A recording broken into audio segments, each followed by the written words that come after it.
అంటే గాయత్రి మంత్రాన్ని 4 లైన్లుగా విభజించుకొని right side తీసుకుంటూ ఓం భూర్భువ స్వాహ తత్సవితుర్వరేణ్యం లెఫ్ట్ వదిలేస్తాం, భర్గోదేవస్య ధీమహి మళ్ళీ లెఫ్ట్ తీసుకుంటూ ధియేన ప్రచోదయాత్ రైట్ వదిలేస్తాం. అంటే 1 రౌండ్కి మననం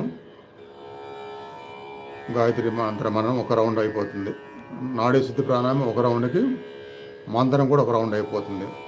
4 లైన్లుగా ఇన్హేల్ ఎక్సేల్, మళ్ళీ ఇన్హేల్ ఎక్సేల్, అలా శ్వాసతో పాటుగా మననం చేస్తూ ప్రాణాయామం చేస్తూ ప్రశాంతంగా ఏకాగ్రతగా భక్తిభావంతో మనసు శ్వాసతో పాటు బాడీలో ఉంచుకోండి. ఈ మననం చేస్తూ ప్రాణాయామం చేసిన తర్వాత లాంగ్ బ్రీత్ కొన్ని రౌండ్లు, నార్మల్ బ్రీత్ అని చెప్తాను. అప్పుడు నార్మల్ బ్రీత్తో సహజ ధ్యానంలో మనసు లోపల లైవ్ చేసుకోవటం. ఇలా ఉదయం చేసే